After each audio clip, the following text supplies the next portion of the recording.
Welcome to part 7 of Godless Panther's Christianity is Creepy series. It's nice to see that the videos in this series are being watched, thumbed up, and commented on. It appears that I'm speaking before quite a crowd at this point. Just a quick announcement before I get into the topic. The warning about the brown acid that's going around is still in effect, so you want to avoid the brown acid. We left off in part 6 with the introduction for the topic of this video. The Christian right in the United States has been abusing the history of Martin Luther King and the civil rights movement in order to further their heinous political agenda. The example that I will be starting with comes from the blog titled Studying His Word and His Works by Dr. David Shormann. The particular article that I will be discussing is called HMNS Continues Support of Anti-Religious Bullies. Before I get into the content of the article, here's some background information. HMNS is the Houston Museum of Natural Science.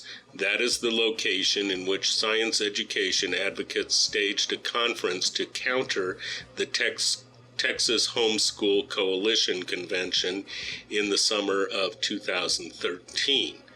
David Shormann launched a failed attempt to get the museum to cancel the event because he decided that the science education advocates are some kind of intolerant, bigoted, anti-religious bullies. So here's David Shormann. Thankfully, in America today, we don't see this extreme intolerance and hatred towards others on the same level so many non-whites experienced in the past. But Scripture reminds us that all of us are sinners. That means me, that means you, in need of a Savior. Romans 3:23. So, until the King returns, we should not be surprised to see 21st century humans responding with intolerance and bigotry towards those who look and think differently. And just like intolerance toward non-whites was fueled by irrational and anti-intellectual groups wearing costumes, think KKK, expect the same from 21st century groups that promote 20th century pre-civil rights intolerance. Who am I referring to? Well, it's the same group I posted about yesterday, who, like the KKK, are planning to come in costume to the Texas Homeschool Coalition's annual convention in the Woodlands. And what are they doing there? Well, believe it or not, their purpose is to display their intolerance toward Christians who have a different opinion about dinosaur history than they do. That's right, they're protesting dino history. They are intolerant of folks like me and the fact that by God's grace we trust the authority of His words over the authority of men in costumes. The atheists will be at the THSC convention this Saturday, August 3rd. Atheist Aron Ra has encouraged them in KKK bigotry fashion to attend in costume.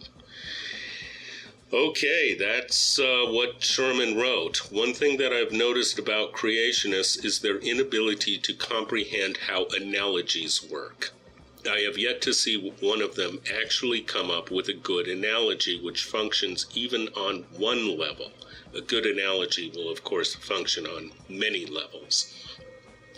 The picture you see on the screen is actually the picture that Shormann used to accompany the blog article.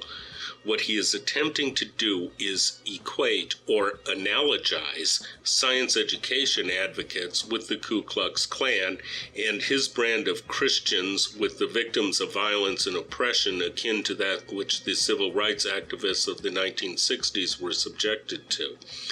Before I go into any further commentary, I will present this clip of a video in which Aron Ra is having a discussion with Dr. David Shormann.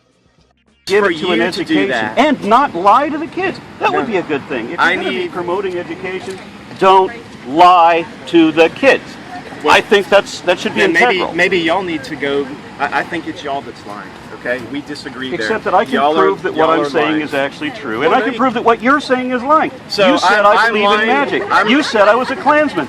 You called the museum and told them that we were anti-Semitic, potentially violent neo-Nazis. This was you. Yes. And none of those things apply. The Nazis were a Christian group. The Klansmen are a Christian group. I am not in either of those groups. They're theistic evolutionists too. What? They're theistic evolutionists too. There KKK. are theistic, yeah. There's a good connection there. The KKK are primarily creationists. So it doesn't matter how you want to think. They think that they're superior based on evolution. And they believe that the first Jews were the product of a merger with Satan and Eve through the serpent. Well, that's stupid. Right. Yeah, that's stupid, but that's what they believe in. David Shormann knows little or nothing about the KKK and the civil rights movement, and he is lying through his teeth. When Aron responded to Shormann's article, he focused on projection. Projection, as most of you know, is one of the Freudian defense mechanisms in which a person will project their own thoughts, feelings, and attitudes onto others. In this case, we see a bully who is accusing others of being bullies in order to present himself as a victim. We all know that the Ku Klux Klan is the most notorious hate group with the worst history of violence, hatred, and domestic terrorism in the U.S. We all know that science education advocates have absolutely no such history.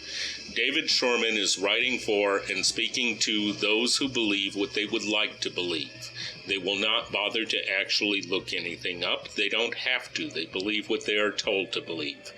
Notice in the video clip, Shormann states as if fact that the KKK are theistic evolutionists and that their racism is based on the theory of evolution. Aron is right. Shormann is a professional liar. Keep in mind that Shormann is not talking to Aron here.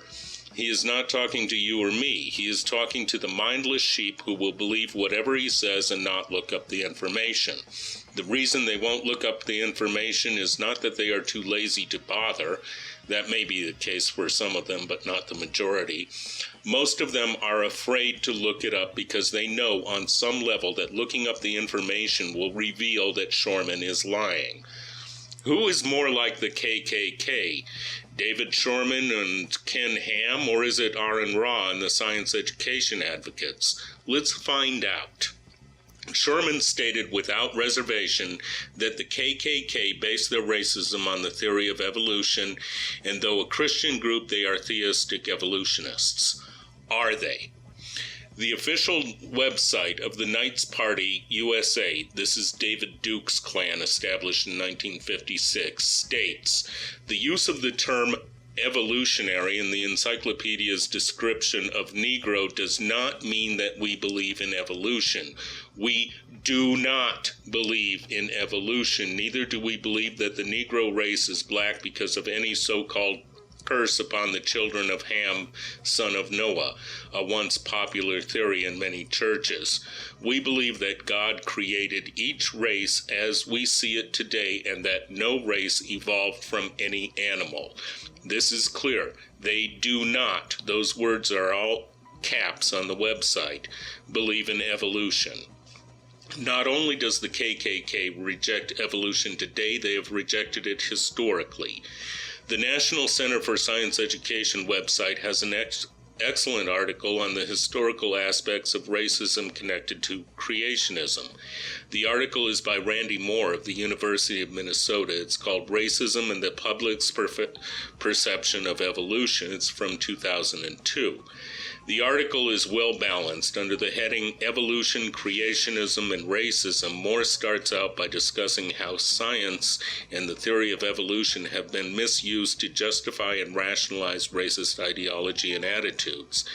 Examples are based on the assumption that whites are superior to non-whites. Some biologists believe that white people had evolved from non-whites and in the process became superior. There were others who believed that non-whites evolved from whites and subsequently became an inferior race. This article makes it clear that contemporary scientists are well aware that racism is not scientifically justifiable. In the 1920s, the KKK was at its peak in terms of membership and political power. This was the time of the Scopes trial in Dayton, Tennessee. The Klan were highly supportive of William Jennings Bryan. To expound on this, I will read a couple of paragraphs from Moore's article. Okay. The Klan gave powerful support to the anti-evolution movement. William Jennings Bryan is a case in point. Although he was not a member of the Klan and disliked some of its views, for example, its anti-Catholic and anti-Semitic bigotry, he was soft on the Klan because he was mindful that a host of his followers were just the sort of people who made up the Klan. Bryan endorsed Klansmen in elections and spoke passionately at the 1924 Democratic National Convention against an amendment denouncing the Klan. In turn, he received political support from the Klan. In 1925, the Klan became the first national organization to urge that creationism and evolution be given equal time in public schools. In the same year, Bryan's participation in the Scopes trial turned it into a major event of international interest. When Bryan died 5 days after the Scopes trial, the Klan burned crosses in Bryan's memory, eulogizing him as the greatest Klansman of our time. The Klan vowed to take up Bryan's anti-evolution cause, and a defrocked Klan official formed a short-lived rival group called the Supreme Kingdom, whose primary purpose was carrying on Bryan's crusade against teaching evolution. So we see that historically the KKK has opposed the teaching of evolution as they still do today. So now I'm going to jump over to some other contemporary issues in which the majority of those affiliated with the Homeschool Coalition match up with the contemporary KKK. Here's a short list of things that Answers in Genesis and Ken Ham agree with the KKK on. They are both Christian nationalists, have theocratic aspirations, pro-homeschooling, anti-abortion, claim moral superiority, anti-gay, and, of course, anti-atheist. Here are some excerpts from the Knights Party website under the FAQ heading. There is no specific author cited.